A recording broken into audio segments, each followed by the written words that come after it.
ক্ষমতা না আসেন কিংবা না থাকে বলতে পারেন এটা আপনি স্বাভাবিক, কিন্তু আমি বলছি থাকি বা না থাকি ঠিক আছে, তোমাদের কথা আলাদা আলাদা কবুল করুন।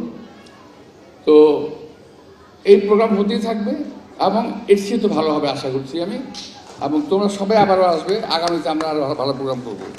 তো আমি আর সময় নেব না, যে বাচ্চারা অংশগ্রহণ করেছে তাদের সবাইকে আমি ধন্যবাদ আন্তরিক শুভেচ্ছা জানাচ্ছি। যে বাচ্চারা যে অভিভাবক যারা নিয়ে আসছেন তাদেরকে কষ্ট করে, তাদেরকে আমি অন্তঃস্থল থেকে আন্তরিক শুভেচ্ছা জানাচ্ছি। এই ধরনের প্রোগ্রামগুলো আপনি যখন যেখানে পাবেন, এই ধরনের বাচ্চাদের প্রোগ্রাম এগুলো কিন্তু মিস করবেন না। আজকাল এই সংস্কৃতি উঠে গেছে। আগে আমরা আমাদের এলাকাতে শাহজাহানপুরে, বেশি দূরে না, শাহজাহানপুরে আমাদের এখানে একটা আমরা ছোটোবেলায় এই একটা ছোট্ট অনুষ্ঠান করে নাটক করতাম, থিয়েটার করতাম, বিভিন্ন প্রোগ্রাম করতাম। এখন কিন্তু এগুলো উঠে গেছে, এখন নাই। তো আমি আর সময় নেব না, আমি একটি শুধুমাত্র আমাদের যারা করেছে আমার যে একটাই দেখলাম যে ডকুমেন্টারি দেখলাম আমার সম্পর্কে, এখানে একটা ছোট্ট একটা ভুল আছে, এটা ওরা হয়তো জানে না ভুল করেছে, এটা কারেকশন করার জন্য আমি ওদেরকে বলবো। সেটা হলো এই, আমার জন্ম কিন্তু শাহজাহানপুরে, আমার বাবার জন্ম শাহজাহানপুরে, আমার দাদার জন্ম শাহজাহানপুরে, আমার সন্তানের জন্য শাহজাহানপুরে, আমরা কিন্তু এখানকার বাসিন্দা। হ্যাঁ, আমার পূর্বপুরুষ একসময় ঢাকা থেকে কিশোরগঞ্জে মাইগ্রেট করেছিল 1857 সালে সিপাহী বিদ্রোহের সময়। এটা হয়তো আপনারা অনেকেই জানেন না, জানার কথাও না, বইও আসে নাই, আমিও বলি নাই, কেউ জানে না। এটা হলো অনেক আগে, সিপাহী বিদ্রোহের সময় সিপাহী বিদ্রোহ হয় ওই আমাদের লালবাগে।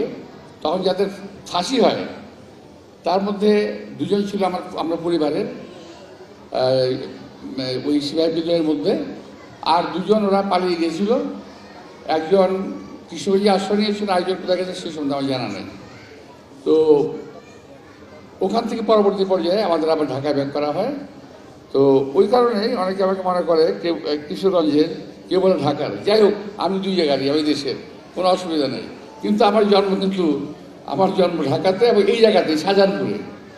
সবচেয়ে ইন্টারেস্টিং হলো, আপনার ভাবলে খুব আশ্চর্য হবেন, একই ঘরের মধ্যে কিন্তু আমার বাবারও জন্ম হয়েছে, ওই ঘরটাতে আমারও জন্ম হয়েছে শাহজাহানপুরে। ওই বাড়িটাতে এটা একটা কাকতালীয় বিষয় হতে পারে, কিন্তু এটা বাস্তব। এই শাহজাহানপুরের ওই যে বাসাটা আপনি চেনেন, যদি আপনারা চেনেন আর বাসাটা, এখন কনস্ট্রাকশন হচ্ছে। আমি আসল বাসাতে সরে পাশে গিয়েছি, মানে নতুন একটা বিল্ডিং হচ্ছে। আবার ভাইবেন না যে এটা আপনার সাহেব ওই এমপি হয়ে পাস করে আবার বাড়ি হয়ে ফেলছে, তা কিন্তু না। বাড়িটা 1 বছর আগে শুরু হয়েছে, কাজ শেষ হয়নি, শেষ করার চেষ্টা করতেছি আমি। তো যাই হোক, আমার জন্মস্থান শাহজাহানপুরে, এই জায়গাটা কারেকশন করে নিও।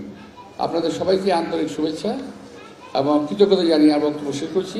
সবাইকে ধন্যবাদ। আসসালামু আলাইকুম।